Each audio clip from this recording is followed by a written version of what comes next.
Hola, buen día nuevamente a todas y a todos. Me voy a permitir presentar a nuestra primera ponente. La verdad es que todos nuestros ponentes son personas que están altamente capacitadas, cada uno en sus áreas de expertise, y en esta ocasión voy a es un gusto para mí presentar a la maestra Angelina Romero Herrera. Ella es egresada de la Facultad de Psicología de la UNAM. Es especialista en conformación de grupos comunitarios por el Instituto de Terapia del Reencuentro y durante 21 años fue integrante ad honorem del programa de intervención en crisis a víctimas de desastres naturales y socioorganizativos de la Facultad de Psicología de la UNAM. Además, ha participado como coordinadora de la Brigada de Atención Psicoemocional a Distancia por COVID-19 y fue presidenta de la Fundación de Terapia de Reencuentro en México. También coordinó la Brigada de Atención Emocional en Acapulco, Guerrero, derivado de los huracanes Otis y John en el 2023 y 2024 respectivamente. Actualmente está encargada de la subdirección del fomento a la mejora continua en la NUYES y también es terapeuta particular. Adelante, maestra. Muchísimas gracias a todas y todas las personas que se encuentran el día de hoy presentes. Y bueno, agradezco también a Amparo y a todo el equipo que me permiten y me dan la oportunidad el día de hoy de poder compartir pues este momento, ¿no? de charla. Y bueno, como ahorita lo mencionaba esta Amparo, pues llevo aproximadamente 26 años de trayectoria profesional en la que me he especializado en la atención de salud mental y de manera muy puntual en la atención en desastres derivados de algún fenómeno natural, socioorganizativo y bueno, también sanitario, ¿no? Quisiera compartirles un poquito, ¿no? Durante 10 años de mi vida estuve casi cada fin de semana allí en Acapulco, ¿no? Conozco un poco de Guerrero, de su gente a través de estos años. Y bueno, tengo un amor muy especial por el puerto y por lo que significa Guerrero y sus costumbres. Y en ese sentido, y desde ahí es que les preparé esta presentación, porque siempre que hablamos de la salud mental, y como bien lo decían en la presentación hace unos momentos, no solamente estamos hablando de la salud mental de las usuarias y usuarios que solicitan un servicio en alguna clínica, en algún hospital, sino también tenemos que acordarnos y mirar al personal que brinda esa atención. Y en este sentido, pues es que es para mí muy importante y a lo largo de muchos años, pues he estado trabajando de la mano con personal sanitario para prevenir lo que le llamamos el síndrome de burnout, ¿no? Una cosa que nosotros hemos pregonado a lo largo de los años en los diferentes grupos en los que yo me he insertado a trabajar, es que si queremos promover la salud mental en las demás personas, es muy importante cuidar nuestra propia salud mental. Y en ese sentido, pues es importante también adoptar una serie de medidas de autocuidado para poder prevenirla, ¿sí? Voy a permitirme compartirles la presentación que hice el día de hoy. A ver si puedo, porque en Teams no me es tan fácil, pero me parece que ya están viendo la presentación. Sí se ve, maestra. Perfecto, entonces nada más la pongo en forma de presentación como tal. Y miren, esta presentación que yo hice, lo hice con un trabajo que hicimos en el 2023 y 2024 y que fue, digamos que patrocinado de alguna manera por dos fundaciones con las que yo trabajo de manera cercana, con la Fundación Terapia Reencuentro, que su sede está en España, y con la Fundación Terapia Reencuentro México, de la cual hace algunos años pues fui su presidenta, ¿sí? En aquel entonces, bueno, pues después de los trágicos acontecimientos en Acapulco, y de veras que no, yo no lo podía creer que un año les tocara un huracán y al otro año de nuevo, pues decíamos es que es bien importante cuidar al personal que está allá, porque el personal de salud son los primeros, ¿no? O en acudir a una zona para brindar atención integral de diferente tipo, pero pues hay que cuidarles, ¿no? Para que puedan seguir dando esta atención. Y además, bueno, pues también sabemos que son los primeros respondientes ante una situación de emergencia. Y lo que voy a empezar a hablarles es qué es el burnout, ¿no? Seguramente esta es una definición que es añeja, que a finales de los 70 pues estaba detectando justo este síndrome y bueno, pues al final del día, aunque se ha estudiado, sigue presente en el personal de salud, ¿no? ¿Qué es el burnout? Pues es un agotamiento mental en el trabajo, ¿sí? Y se padece cuando la persona se siente emocional, física o mentalmente exhausta, rebasada, quemada, y es pues también a consecuencia de la sobrecarga de trabajo. Esta sobrecarga, ¿no? Hay una percepción eh, muy digamos, subjetiva de que ya no tengo tiempo para hacer todo esto que me está demandando el trabajo y algo que anteriormente me gustaba, ahora se me complica o ahora ya no lo quiero hacer porque siento que la sobredemanda me está rebasando por completo. De acuerdo con la Organización Mundial de la Salud en el 2019, el burnout está incluido en lo que nosotros le llamamos en el CIE-11 como un fenómeno ocupacional. No está clasificado como una condición médica y el agotamiento se define en esta clasificación como este agotamiento conceptualizado como resultado del estrés crónico en el lugar de trabajo que no se ha manejado con éxito.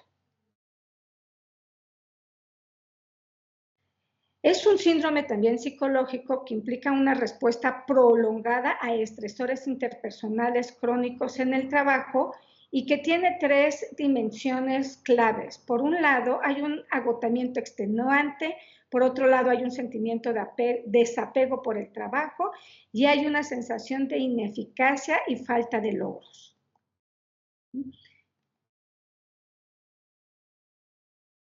Voy a ir abordando un poco esta parte de las dimensiones de cada uno de estos tres dimensiones que yo les he mencionado, porque en estas dimensiones hay cosas que son importantes como observar y vigilar en el personal, ¿no? Que brindamos de alguna manera, pues esta atención hacia las otras personas. Esta dimensión del agotamiento se refiere a los sentimientos de estar sobreexigido o sobrecargado, ¿no?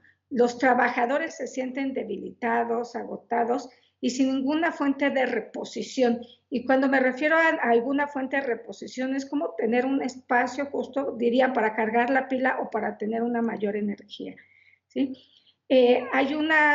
Carecen de una suficiente energía para enfrentar otro día u otro problema u otra queja, ¿no? O sea, estoy rebasado, agotado o simplemente siento que es demasiado y que además todo urge, todo es para ayer, aunque yo quiero tener como un orden y estar al día, no puedo, simplemente las condiciones laborales me rebasan y yo siento que ya no puedo más, ¿no? Y las fuentes principales de este agotamiento, pues sobre todo es la sobrecarga laboral y el conflicto que también se puede gestar al interior de los trabajos. Maestra, no están avanzando las diapositivas. ¿Perdón? No están avanzando las diapositivas. No están avanzando las diapositivas, fíjense que yo, a ver, aquí se ve, así como lo tengo en esta modalidad, ¿se ve? Ahí sí se ve, estamos en la diapositiva 6. Sí, desapego, lo voy a dejar entonces en esta parte, porque lo tenía en presentación y creo que así no está funcionando. Muy bien. El desapego por el trabajo, esta es como la segunda dimensión que yo les comentaba. Se refiere a una respuesta negativa, insensible o excesivamente apática a diversos aspectos del trabajo, ¿no? No se desarrolla en respuesta al exceso del agotamiento emocional y es un amortiguador emocional, es decir, empiezo a tomar distancia, ¿no? Justo como una medida de protección para no sentirme rebasada, ¿sí? Se desarrolla una reacción negativa hacia la gente, hacia el trabajo, y hay, por supuesto, pues un desempeño en el trabajo que se va disminuyendo, al igual también que la calidad en la atención que yo estoy brindando. Es aquí cuando empezamos a observar, por ejemplo, que digamos que empezamos a despersonalizar a las personas usuarias, o sea, ya no es Carlos o ya no es Irma, es el paciente número tal, o sea, no le damos nombre, no le damos por lo tanto personalidad, y entonces empezamos a tomar esa distancia física de las personas con las que nos encontramos. ¿Sí? También empieza a haber como una ineficacia y una falta de logros, y esto se refiere a los sentimientos de incompetencia y carencia de logros y productividad en el trabajo.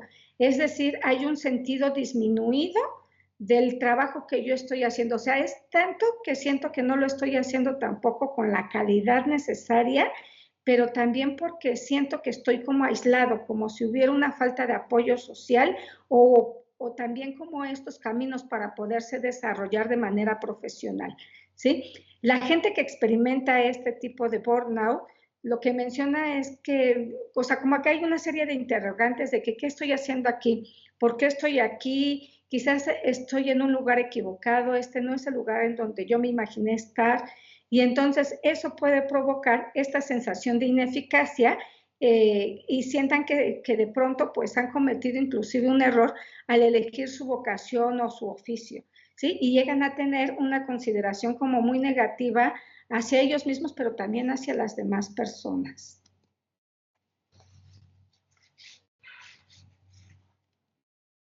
¿Qué ocurre con este burnout? ¿No? ¿Cuál es el impacto que hay aquí? Pues de acuerdo al índice de la anatomía en el trabajo del 2020, el 71% de los trabajadores del conocimiento han padecido por lo menos burnout una vez, ¿no? Como en su vida. Y cuando hacemos referencia a estos trabajadores del conocimiento, pues estamos hablando y aquí hay un gran espectro, ¿no? Que pueden ser desde los docentes hasta estas personas que se dedican también pues a estar trabajando con otras personas y que van generando conocimiento de manera paralela, ¿sí? A diferencia de las reacciones del estrés agudo, por ejemplo, también se va desarrollando en respuesta a incidentes críticos específicos, como por ejemplo, dice, el burnout es una reacción a la constante acumulación de estresores ocupacionales en curso. Y entonces vamos viendo que, o sea, me estresa que llegue tanta gente a la consulta y que nos sobrepase, ¿no? Que no haya suficiente personal que pueda atender esa demanda, que además tengo que entregar informes, pero que además también tengo que trabajar con subir mi productividad, pero además también me piden, y entonces yo siento que me piden y me piden y me piden, y entonces me siento completamente rebasado porque entonces no puedo atender como todas las exigencias tan demandantes que hay en el trabajo en el que me encuentro, ¿sí? Y entonces eso hace que yo esté expuesto de manera larga y prolongada a diferentes tipos de estresores.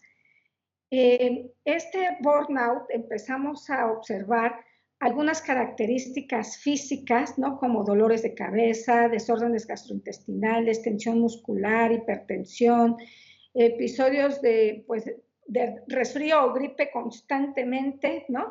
Y sobre todo, pues pueden haber muchas alteraciones de sueño, ¿no? Entonces vamos viendo cómo no solamente este burnout empieza a afectar como la relación interpersonal en el trabajo o la relación con las personas a las que les brindamos el servicio, sino también empieza a mermar en la salud física de la persona que está en esta condición, ¿sí? El burnout también se ha vinculado con la depresión y puede tener un impacto en la vida familiar y laboral de la persona afectada. Y entonces aquí, en algunas ocasiones, cuando hemos abierto algunos cursos con personal sanitario, lo que hemos, por ejemplo, observado es que de pronto dicen, es que el trabajo me lo llevo a mi casa indiscutiblemente, o sea, aunque yo no quiera, pero de pronto llego a la casa enojado, fastidiado, fastidiada, y de pronto pues hasta con los hijos, ¿no? Los hijos pues dicen que ay, mejor no me acerco a mi papá o a mi mamá porque vienen enojados, y entonces vamos empezando a ver cómo se van deteriorando también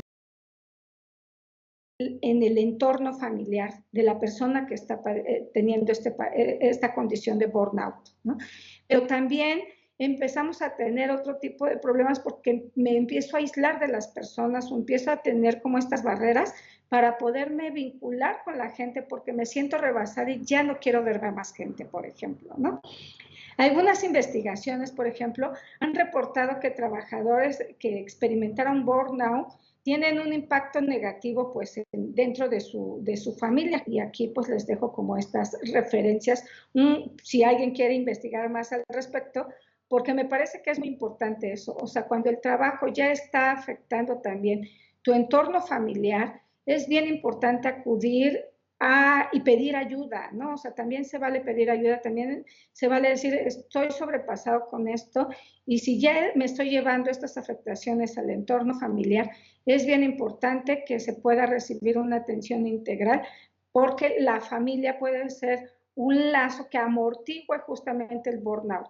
Y si la familia, lejos de ser un apoyo para sobrellevar de alguna manera como toda la parte de laboral, pues entonces la persona se puede quedar muy aislada, y desafortunadamente también hemos visto pues casos muy extremos donde las personas ya empiezan a tener también ideación suicida, ¿no? Entonces no queremos llegar a esos casos, y por lo tanto es importante ir fortaleciendo estos lazos de apoyo también, que son muy importantes para una persona que está teniendo burnout, ¿sí? ¿Qué causa el burnout? Pues ya habíamos mencionado, pues lo que lo causa es la sobrecarga de trabajo, la falta de control, las recompensas insuficientes, el quiebre en la comunidad, la ausencia de imparcialidad y los conflictos de valor, ¿no? O sea, hay demasiada presión y estrés, y todo esto puede desencadenar pues este síndrome, ¿sí? Cuando hablamos de sobrecarga de trabajo, pues lo que les mencionaba, ¿no? O sea, las personas sienten que es demasiado que hacer, que no tienen suficiente tiempo para realizar las tareas, y que además tampoco hay recursos suficientes para poder desempeñar de manera adecuada el trabajo. Y entonces existe un desequilibrio y un desajuste entre las exigencias del trabajo y el tiempo para poder satisfacer estas exigencias.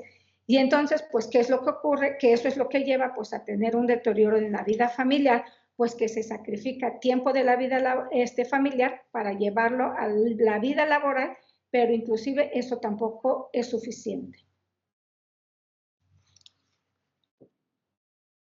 Hay una falta de control, ¿no? Las investigaciones han identificado un vínculo entre la falta de control, o sea, como esta percepción de que yo puedo hacer cosas, y altos elevados de estrés. Entonces, aquí quisiera hacer como un énfasis. ¿Por qué? Porque las personas que son, les vamos a llamar de alguna manera así, sin querer etiquetar a nadie, pero de pronto hay personas que quieren tener todo bajo control, todo, desde el más mínimo detalle.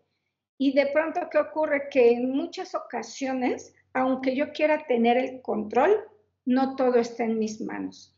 Cuando yo trabajo en las instituciones, pues no todo depende de mí. Somos un sistema que trabaja en equipo, y que como sistema es bien importante de pronto pues saber que hay cosas que sí dependen de mí, y hay otras cosas que no dependen de mí, que dependen a lo mejor de otras personas, o de aprender a trabajar en equipo para que entre todos pues podamos acompañarnos, y por supuesto pues que cada quien desempeñe el rol que le toca y la chamba que le toca, ¿no?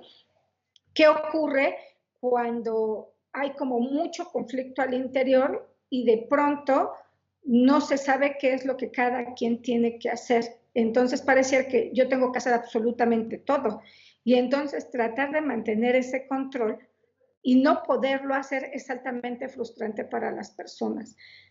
Por eso es bien importante de pronto parar y preguntarnos qué sí está en nuestras manos y qué no está en nuestras manos, qué sí me toca y qué de pronto pues es importante delegar hacia las otras personas, ¿sí?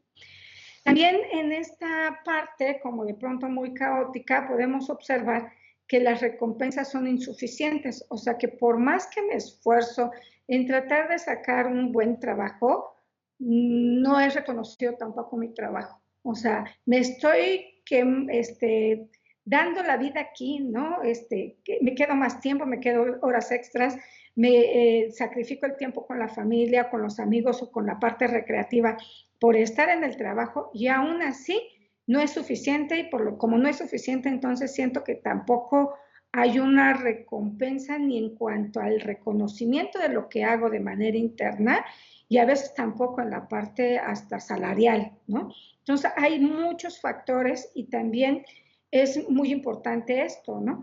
¿Por qué? Porque una persona que está en un trabajo, que se siente reconocida, que se siente que a lo mejor económicamente no es lo que yo quisiera, pero hay otro tipo de factores motivacionales que me permiten estar en ese lugar, entonces eso ayuda a equilibrar un poco este desgaste profesional que se tiene. Pero si yo no veo que tenga justo este tipo de, ni siquiera de reconocimiento por el trabajo y la labor que estoy desempeñando, entonces eso hace y suma a estos estresores laborales. ¿Sí? Cuando me refiero en esta diapositiva a lo que es el quiebre en la comunidad, pues hablo de aquellas cosas en donde como sistema, ¿no? Yo pertenezco a una comunidad laboral y entonces en ese sistema, en mi cotidianidad, si no está claro lo que le toca a cada persona hacer, pues eso hace justo que se vuelva un trabajo muy, donde nos ponemos de manera constante el pie, ¿no? Donde yo le estorbo a la otra persona de pronto obstaculiza lo que hago, etcétera, y entonces no hay una sinergia de colaboración y por lo tanto empiezan a ver, ¿no? Que estas relaciones entre las personas al interior de esta comunidad laboral empiezan a tener desconfianza entre esos miembros, ¿no? Empiezan a haber conflictos, empiezan a haber malos entendidos, empezamos a duplicar las cosas que estamos realizando y entonces estoy haciendo a veces mucho retrabajo, ¿sí? Y entonces, ¿qué ocurre cuando existe como todo este ambiente que de pronto puede ser muy caótico? Entonces lo que puede ocurrir es eso. Es que si antes estaba así. Pero por ahí quedó, está abierto el micrófono.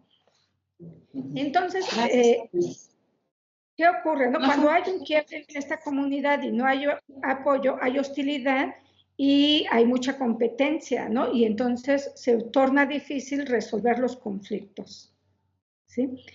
También es muy importante observar que cuando hay ausencia de imparcialidad, entonces esto va abonando también a este desequilibrio laboral y que se pueda percibir, ¿no? Que en el trabajo hay un trato injusto y hay un trato inequitativo, ¿sí?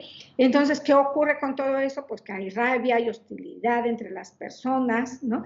Porque se siente también que no están siendo tratadas con respeto y de manera justa. Y entonces, ¿qué ocurre ante un problema? Pues si las personas no creen que haya una esperanza de solución justa, pues pueden tomar medidas, ¿no? Para poder tratar de solucionar ellos los conflictos sin que haya un árbitro de por medio. Y entonces eso nos lleva justo pues a vivir lo que es la violencia laboral en el trabajo. Y entonces es bien importante pues también estos manuales de procedimientos que le quede claro qué es lo que le corresponde a cada área, estos manuales donde de pronto pues es importante decir, bueno, mira, este es el procedimiento y esta es la cadena, ¿no? Que tenemos que seguir, pero que a todo el mundo le quede claro cuál es su papel en esa comunidad laboral y además saber que no están solos, ¿no? Que son un equipo y que como equipo pues pueda haber apoyo, que pueda haber unas mayores sinergias justo para poder colaborar y que si el trabajo sale bien no es el esfuerzo de una sola persona, sino que es el esfuerzo compartido de un equipo de trabajo como tal. Cuando nos referimos a esta parte de los conflictos de valor, los valores son los ideales y las metas que originalmente atrajeron a la persona a trabajar en ese lugar, ¿no? O sea, es esa conexión motivante que tiene la persona con el lugar de trabajo y que tiene que ver inclusive a veces más allá del tiempo, del trabajo o el sueldo, sino que es como una motivación intrínseca que le permite a la persona decir, pues es que yo cuando estaba formándome profesionalmente, yo quería entrar a ese hospital, o yo quería entrar a esa clínica, o yo quería desempeñar esa actividad, pues justo porque va más allá de solamente recibir un salario, que eso es bien importante y que es bien importante los sueldos justos, ¿no? Pero que son otros factores motivacionales que de pronto empujan a las personas a insertarse en determinados lugares. Entonces, cuando pues hay diferentes condiciones laborales que van mermando el clima laboral, el día a día y demás, bueno, pues estos valores pues se van haciendo disminuidos, hay una desilusión en la gente y entonces es cuando de pronto se preguntan, ¿y yo qué hago aquí, no? O sea, ¿yo por qué estoy en este lugar padeciendo este tipo de cosas? ¿O por qué estoy inclusive dejando a mi familia de lado cuando no está siendo valorado y cuando ya no tengo estos factores motivacionales intrínsecos que me anclan a ese trabajo? Entonces, cuando llegamos a estos aspectos, es muy común que las personas, sobre todo, pues renuncien, ¿no? O se vayan o traten de buscar la incapacidad porque ya no pueden seguir ahí. ¿Qué ocurre, ¿no? con todo esto? ¿Cuál es como mi propósito? Pues yo lo que quiero es que vayan conociendo ustedes estos síntomas que pueden ser frecuentes, porque eso nos ayuda a identificar a las personas que pueden estar padeciendo este síndrome o a los equipos de trabajo que pueden estar teniendo burnout. ¿Por qué? Porque una detección rápida y oportuna puede ayudar a hacer una serie de cambios o de cosas para mejorar el clima laboral e impedir pues el ausentismo laboral o sobre todo pues que la gente se vaya, ¿no? De esos espacios. Y entonces pues vamos viendo, ¿no? Que pues hay un agotamiento mental, ¿no? Sentir pavor por el trabajo, actuar con cinismo, trabajar con irritabilidad o enojo, que haya desmotivación o desinterés, sentirse incapaz de afrontar nuevos retos o procrastinar sin control, ¿no? Pero también hay otros síntomas físicos de agotamiento, como pueden ser el físico, la pérdida de energía, el estrés crónico, los malos hábitos de sueño o problemas de salud repentinos. También puede haber agotamiento emocional, que está como muy aunado con estos otros aspectos del agotamiento mental, ¿no? Y además, bueno, pues este síndrome pues tiene diferentes fases, ¿no? En una primera fase, que es una fase inicial o de entusiasmo, pues pensamos nosotros, ay, es un nuevo proyecto, es un nuevo empleo, ¿no? Y las personas pueden llegar muy motivadas a un lugar laboral, ¿no?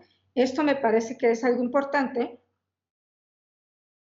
porque las personas de una u otra manera, pues, o sea, si bien y luego cuando hay tanta, de pronto que desempleo, ¿no? Pues uno dice, pues donde sea, pero a veces no solamente es donde sea, a veces también hay otros aspectos que las personas pues van viendo que, como por ejemplo está cerca de mi casa o aunque está lejos, pero me gusta el hospital porque voy a ver a determinadas, hacer lo que yo quería o para lo cual me formé, etcétera. Entonces, hay cosas que de alguna manera hacen que la persona vaya entusiasmada. Pero después de un tiempo puede haber una fase de estancamiento, es decir, sentir que la persona, o sea, ya no está retribuyendo más, ¿no? El integrante del equipo duda de su capacidad para responder de manera eficaz a las demandas y empieza a sentir como ese estrés, ¿no? O sea,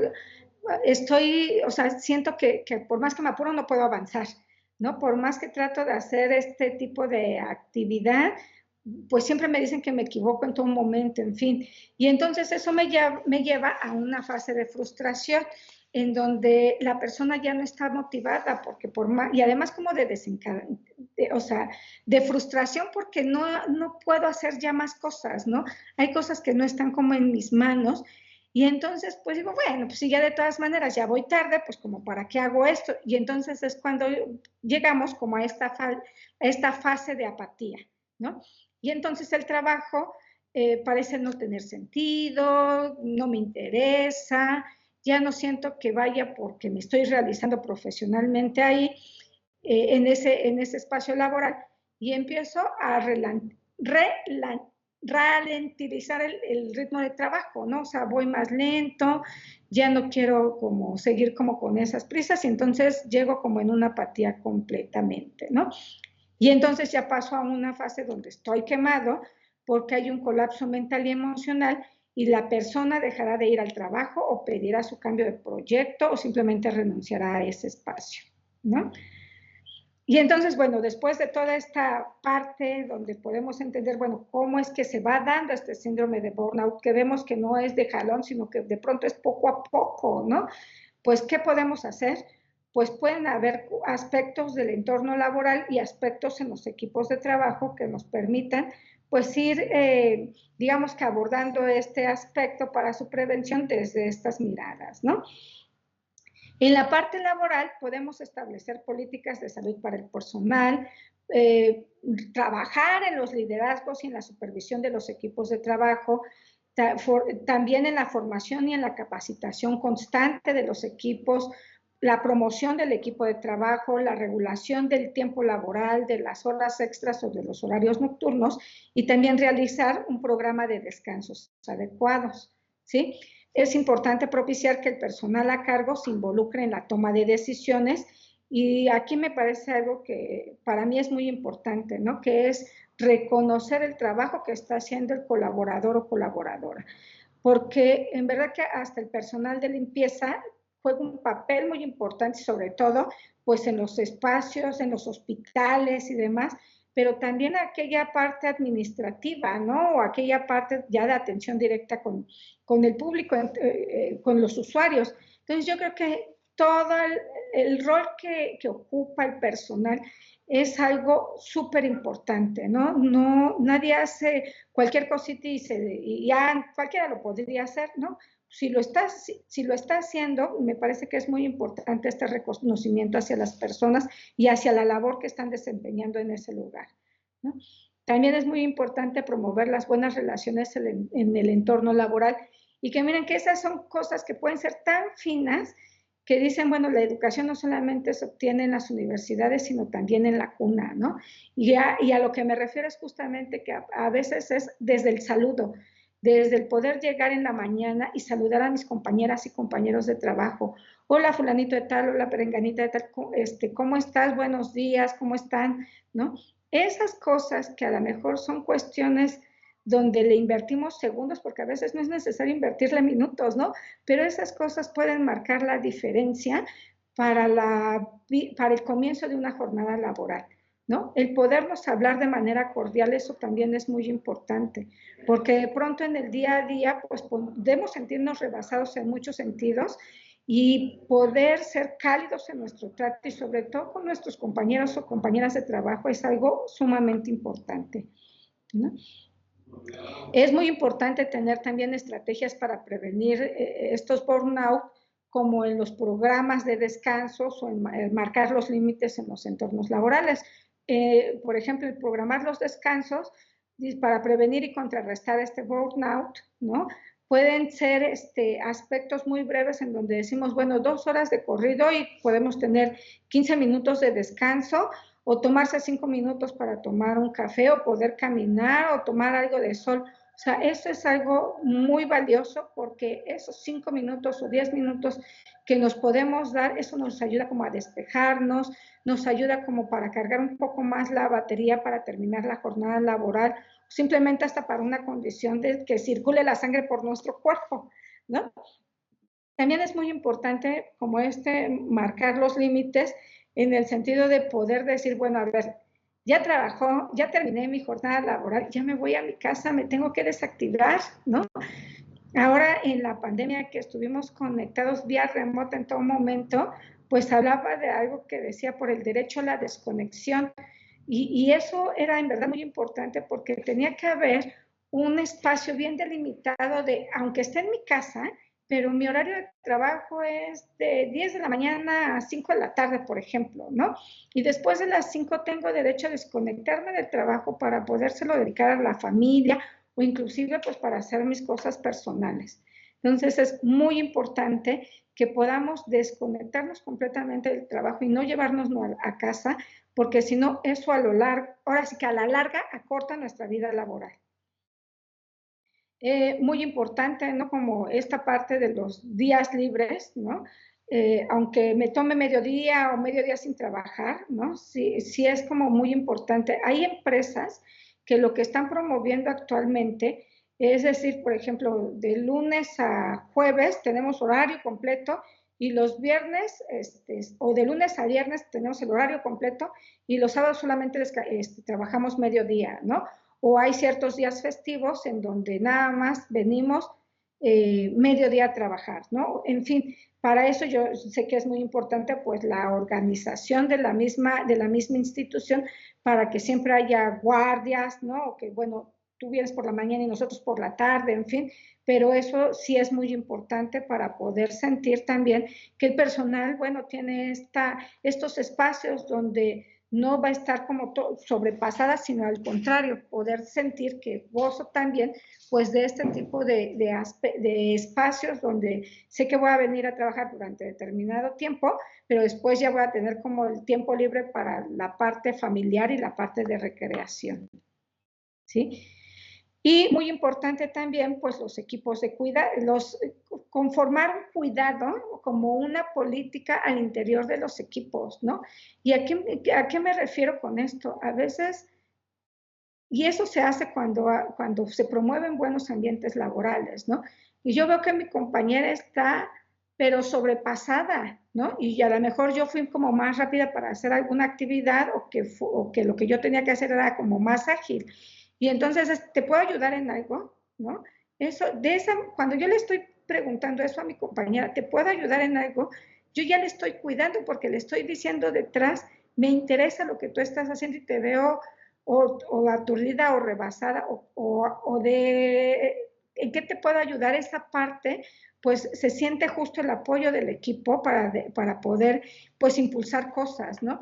Hay veces que las personas dicen, no, ya casi termino, ¿no? Pero qué bonito gesto es cuando yo recibo, te puedo ayudar en algo, porque entonces veo que no soy invisible para mis compañeras, compañeros y que se dan cuenta de pronto pues que también yo estoy en alguna situación y en ese sentido pues ofrezco el apoyo y me siento respaldada por un equipo, ¿no?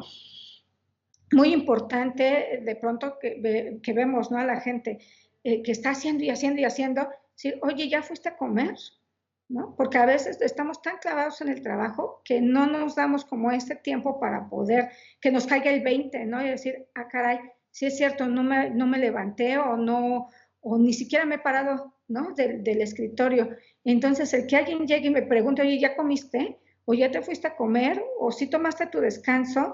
Eso es parte del cuidado que se puede hacer también al interior de un equipo de trabajo, ¿no? Y bueno, por supuesto, solicitar ayuda profesional cuando también sea necesario. Por eso es muy importante forjar buenas relaciones en los entornos laborales, ¿no? Entornos laborales donde nos vemos como personas, donde nos tratamos con humanidad, donde nos saludamos, ¿no? Cuando comenzamos nuestra jornada laboral o nos despedimos cuando hemos terminado, son lugares y espacios donde podemos cultivar pues esta hermandad entre las personas que laboramos en las instituciones y sobre todo miren, yo siempre les digo, a veces en el trabajo pasamos más horas que en nuestra casa y las personas del trabajo pasan a ser también parte de mi familia. Entonces, si ahí dejo gran parte de mi vida, pues es bien importante que podamos tener buenas relaciones en estos entornos, ¿no? Eh, muy importante alinear el trabajo con los objetivos, ¿sí?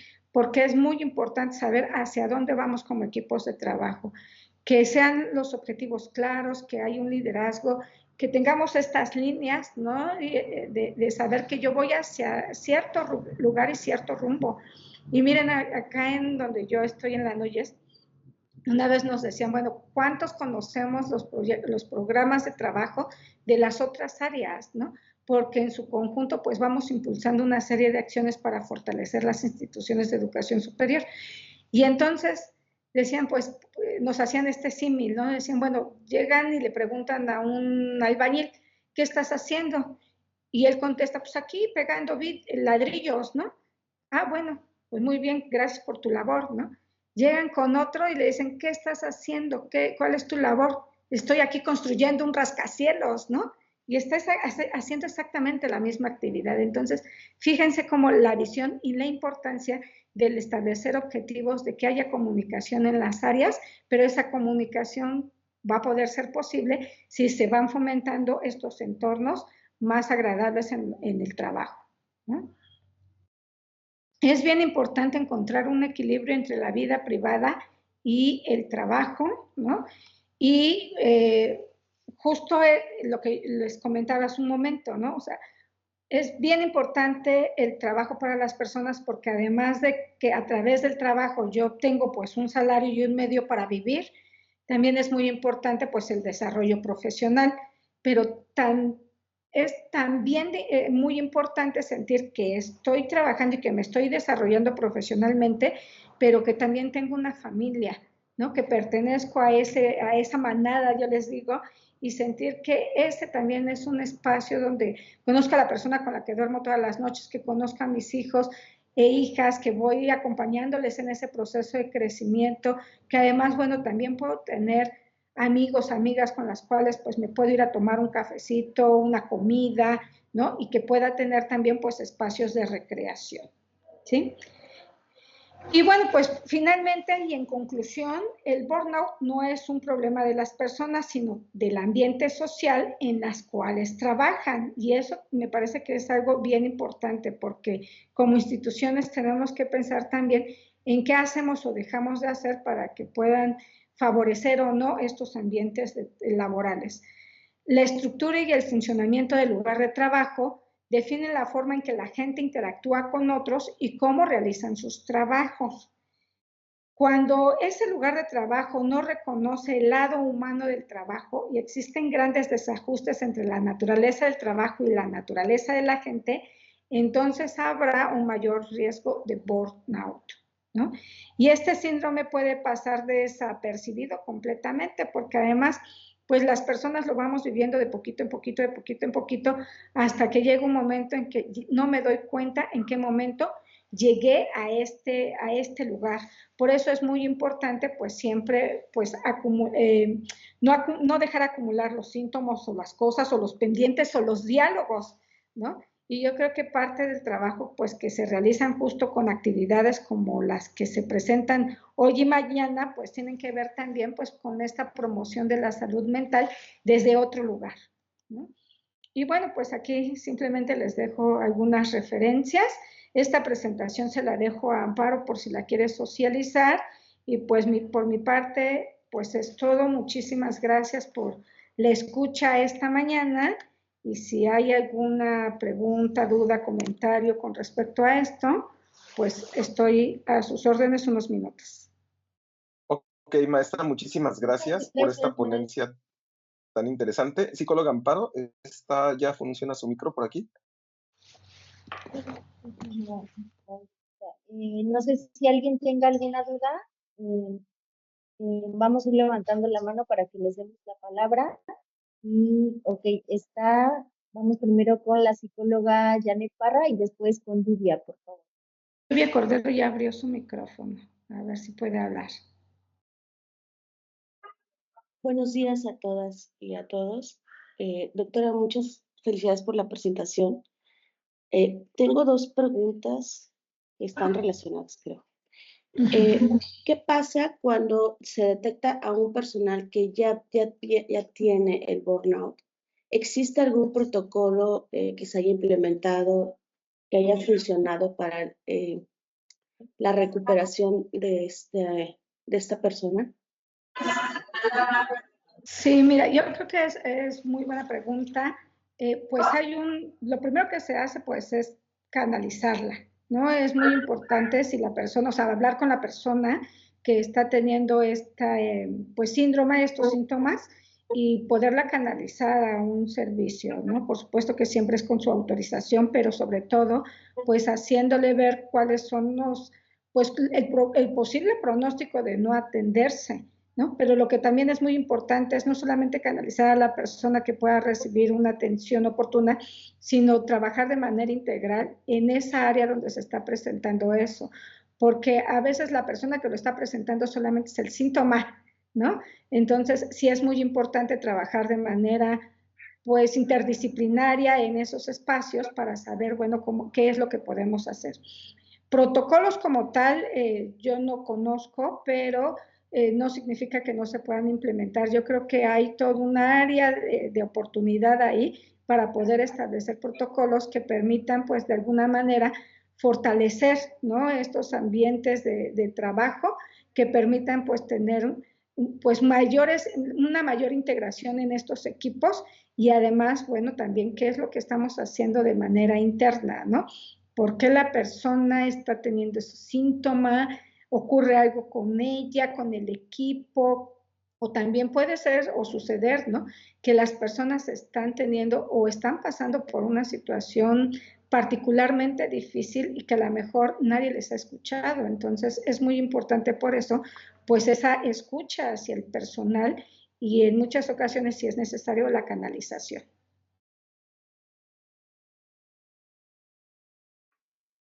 Gracias. Muy bien, muchas gracias por la pregunta. No sé si alguien más quisiera comentar o compartir algo. Sí, Lucila Vargas Vázquez. Hola, buenos días. Hola, buenos días. Mi nombre es Lucy, yo soy psicóloga que se encuentra laborando en la red grande, en el municipio de Tecpan de Galeana, en un centro de salud. Dos o tres inquietudes. Una, respecto al burnout. ¿Existe un tiempo determinado que tiene que transcurrir con toda esa sintomatología para poder determinar qué es burnout? Sí, generalmente son 3 meses, 6 meses, dependiendo de cada caso, ¿no? Pero sí hay una clasificación, entonces sí necesitamos ir observando. Lo que yo creo que aquí es bien importante es la detección oportuna. O sea, no esperar a que las personas ya estén quemadas, ¿no?, para poder decir, ah, ya tiene burnout y entonces vamos a intervenir, sino más bien lo importante es hacer una detección que nos permita de alguna manera poder hacer que no se llegue a esos momentos, ¿no? Porque lo que sí vamos a ir observando es cómo, o sea, de pronto este estrés laboral que puede ser prolongado, ¿no?, puede llegar a desencadenar el burnout. Entonces, yo siempre digo, pues no esperemos a que los dé, porque a veces es más, pues, tardado, ¿no? Y puede haber menos grado de éxito si yo quiero intervenir ya cuando la gente tiene burnout, así cuando implemento cosas para que no se desarrollen, ¿no? Entonces la parte, y ustedes saben muy bien eso, ¿no?, la parte preventiva es muy valiosa. Sí, muchas gracias. Una duda más, nada más, breve. Sí. Por ejemplo, ¿es correcto o sano, por así decirlo, por ejemplo, en mi caso particular, ¿no? Yo atiendo pacientes diarios, yo tengo atención, hay mucha demanda, casos complicados, muy complicados.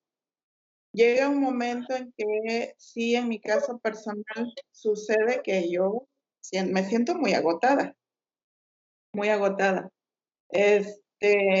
A veces entro en un estado de, no sé si, si es una estrategia sana mía o estoy como para el agotamiento y después llegar al burnout. Por ejemplo, yo en mi estrategia he tomado mucha mentalidad de, pues voy a utilizar la palabra que no es correcta, pero para que me entiendan, de catalogar el pronóstico de mis pacientes, ¿no?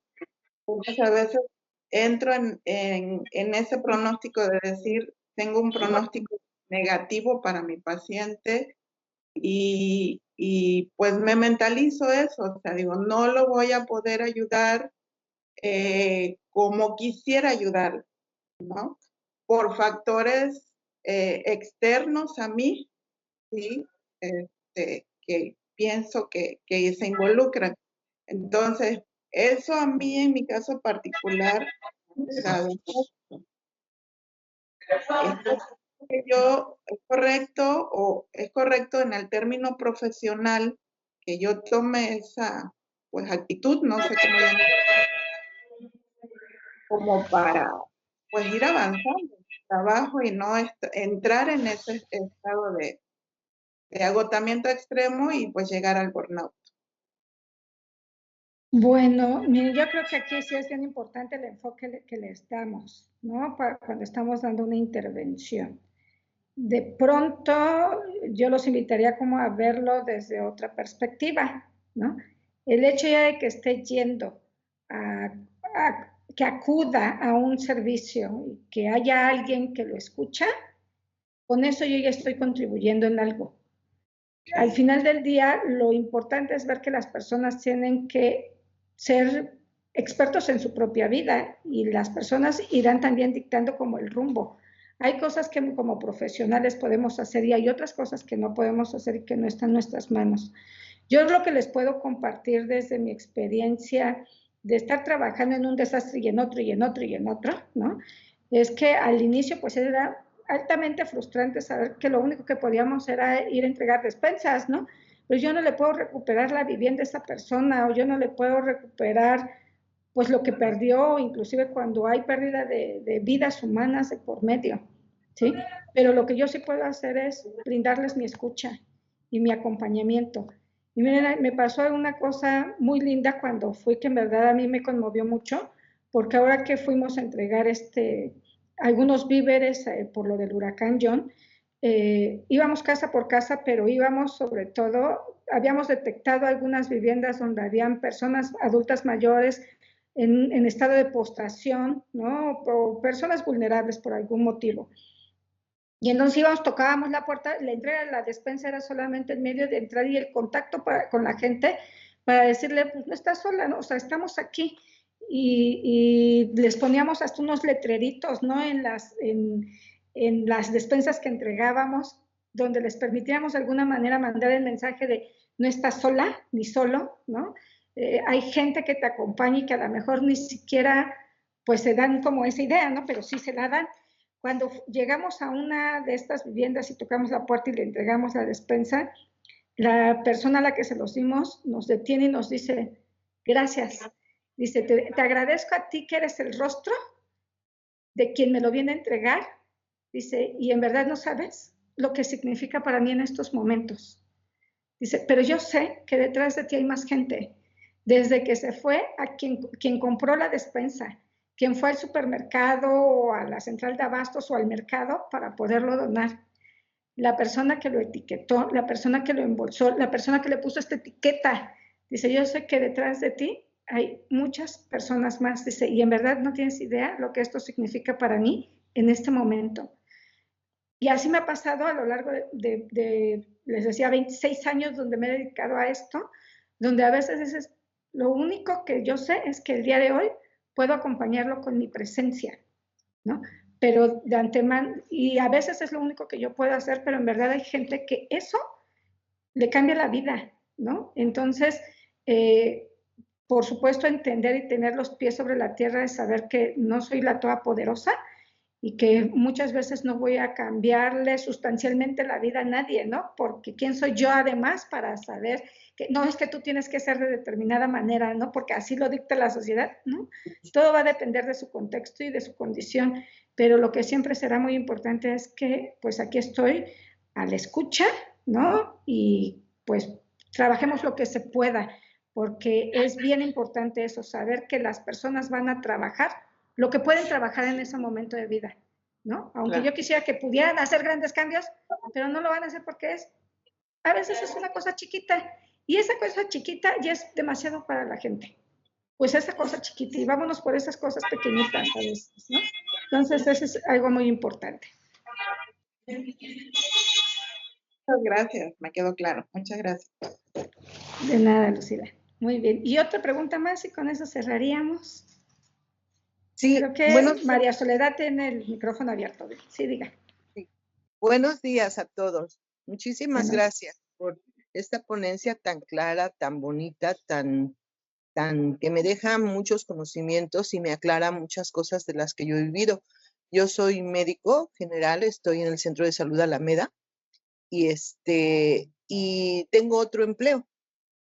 He tenido la oportunidad, tengo 35 años de servicio, siempre he sido clínica y he estado en contacto con mi paciente. Y yo he visto las dos caras de la situación. El paciente que ha predominado mucho las enfermedades concomitantes para que desarrolle una alteración, una alteración mental, ¿no? Y que empiecen con este tipo de situaciones. El cansancio es extremo, tanto en casa como en el trabajo, ¿no? Entonces, marcarle siempre yo no soy psicóloga, pero marcarle siempre me ha funcionado mucho y es lo que les quiero compartir. El hecho de que les fomentemos mucho los hábitos de vida en cuanto a la alimentación, en cuanto a que no desarrollen la obesidad, que muchas veces se les van juntando todo, propiamente el trabajo. Yo es lo que he visto en mi experiencia, ¿sí? Porque yo conozco personas que tienen 50 años de servicio y tienen 80 años de vida y siguen trabajando y su trabajo representa algo muy, muy agradable para ellos, ¿sí? Tengo pacientes de 85 años, de 84 años y es la mejor sonrisa y la más hermosa sonrisa que veo cuando llegan, ¿no? Entonces, pero veo gente joven que tiene adicciones, que tiene compromisos familiares fuertes porque tienen familia, se involucran en otras relaciones humanas, mujeres y se les complica la vida. Entonces llegan pero no. Esa ha sido mi experiencia y pues mi pregunta nada más es, dentro de la experiencia de usted, ¿cuáles dentro de los factores pues que están como predisponentes o causales de este burnout? ¿Cuál es lo más que en lo que más podemos incidir nosotros como médicos?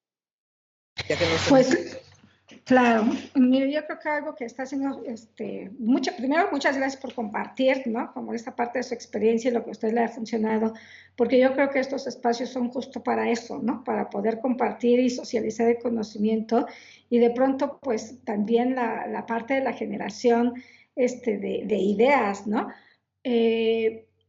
Yo creo que esa parte también para nosotros es muy importante, la parte de estructurar a las personas, porque a veces vamos observando que la cotidianidad de la gente puede ser muy desestructurada, con mucho caos, ¿no?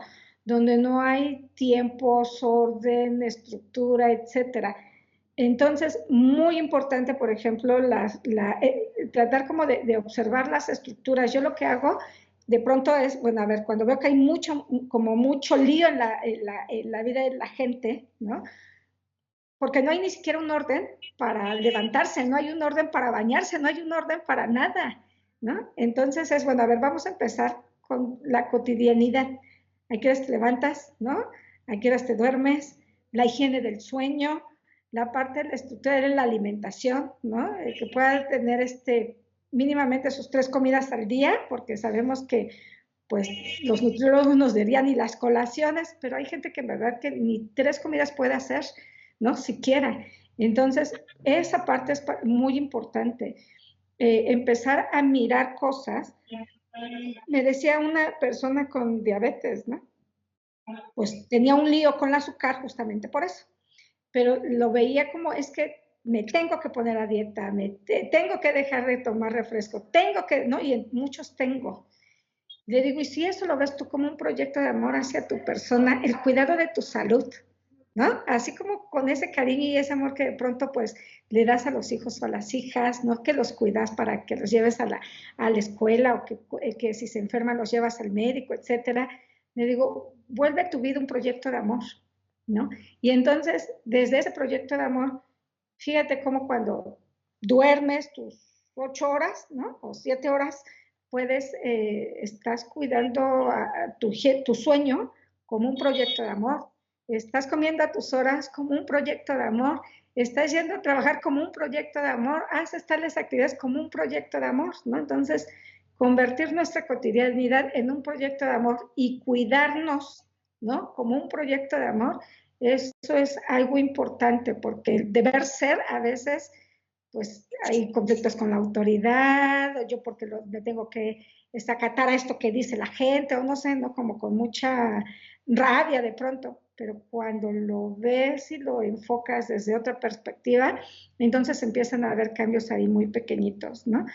Cuando iba ahí a Acapulco a dar clases, yo les decía a mis estudiantes, ¿no? Que de pronto les costaba mucho trabajo hacer la tesis y les decía, ve tu tesis como un proyecto de amor, ¿no? No como un deber ser porque ya voy a terminar la carrera y es lo último que me falta como requisito, sino míralo desde ahí. Es un proyecto de amor al que le vas a invertir tiempo y que van a tener otras retribuciones. Entonces, se aprendían a colocar desde otro lugar y terminaban titulados, ¿no? Luego me decían, no, maestra, te los vamos a mandar a ti porque tú los titulas, pero era el enfoque que se utiliza. Entonces yo creo que eso también es muy importante, desde dónde estamos parados y qué es lo que podemos ir promoviendo y haciendo con las personas.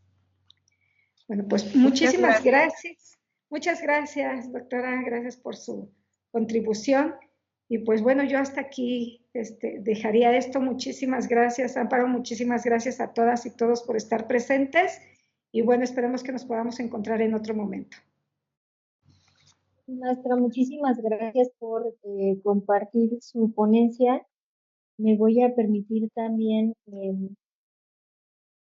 poder entregarle de manera simbólica su constancia de parte de los servicios públicos de salud de IMSS Bienestar. En la Coordinación Estatal de Guerrero se otorga la presente constancia a la maestra Angelina Romero Herrera por su participación como ponente en el ciclo de conferencias Fortaleciendo la Salud Mental en los Servicios de Salud. Muchísimas gracias, maestra. Felicidades. Le vamos a hacer llegar su constancia.